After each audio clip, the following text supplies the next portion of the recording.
কেতিয়াবা যদি হোৱা ঈগলৰ দৰে হবা কিন্তু কেতিয়াও ভাটৌ নহবা ভাটৌৱেটো কয় বহুত কিন্তু বেছি ওপৰত উৰিব নোৱাৰে ঈগলে বহুত কম কয় কিন্তু সবতকৈ ওপৰত উৰে আৰু গোটেই চৰাইবিলাকৰ ৰজা হয় এটা ঈগল আজি মই 5টা এনেকুৱা পইণ্ট কম যিটো আমি ঈগলৰ পৰা শিকিব লাগে ফাৰ্ষ্ট পইণ্ট ঈগলে সদায় অকলে উৰে ঈগলে সদায় অকলে উৰিব কিন্তু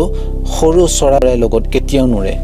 ঈগলে সদায় ঈগলৰ লগত উৰিব নহলে অকলে উৰিব আমাৰ এইটোপা এইটো শিক্ষা হয় কি সৰু চিন্তাধাৰা কৰা মানুহৰ পৰা সদায় আঁতৰি থাকিব লাগে আৰু অকলে থাকা আৰু এইটোৱে সময় তোমাক তুমি নিজেই চিনি পোৱাৰ 2 নম্বৰ পইণ্টটো ঈগলৰ লক্ষ্য এটাই হয় আৰু তাৰ ক্লিয়াৰ থাকিব এই লক্ষ্যটোৰ ওপৰত ঈগলে তাৰ নিজৰ শিকাৰটো 5 কিলোমিটাৰ আঁতৰৰ পৰা ধৰিব পাৰে যেতিয়া সি হেতু টাৰ্গেট কৰি ল'ব তাৰ আগত যেনেকুৱা জটিলতাই নহওক কিয় কিন্তু সি সেই টাৰ্গেটটো পূৰণ কৰিবই আৰু হেতু শিকাৰ কৰিবই ইয়াৰ পৰা আমি বহুত ডাঙৰ কথা এটা শিকিব পাৰো সদায় নিজৰ লক্ষ্য ক্লিয়াৰ ৰাখিবা যিটো কৰা মাজত যি বাধাই নহওক কিয় হেতু তুমি কৰিহে এৰিবা কেতিয়াও বেলেগৰ কথা শুনি পিছুৱাব নালাগে আৰু সেই লক্ষ্যত উপনীত হৈ দেখুৱাব লাগে 3 নম্বৰ পইণ্ট ঈগলে কেতিয়াও মৰা হোৱা জীৱ-জন্তু নাখায় সি সদায় জিন্দা শিকাৰ কৰিব ইয়াৰ পৰা আমি এটোৱে শিকিব পাৰো কি আমাৰ যিটো অতীত আছিলে হেতু মৰি গল সেই অতীতৰ মৰি যোৱা গেলি পচি যোৱা কথাবিলাকক গুৰুত্ব দিব নালাগে আৰু তোমাৰ এই বৰ্তমান জীয়াই থকা এটো জীৱনটো ফ্ৰেছ হিচাপে তুমি ভাবি লোৱা অতীতৰ কথা কেতিয়াও মনত নানিবা তুমি অতীতৰ তোমাৰ যিবিলাক কথাই তোমাৰ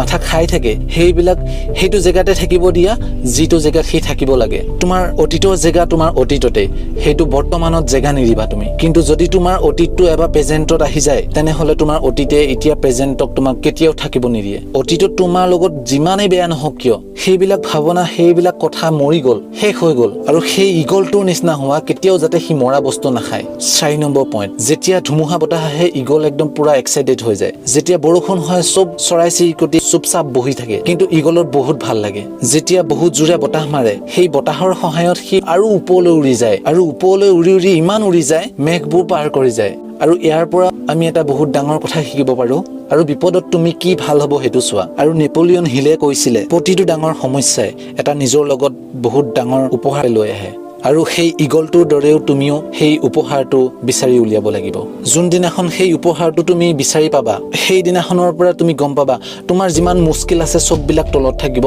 কিন্তু তুমি সেই মুস্কিলৰ ওপৰত থাকিবা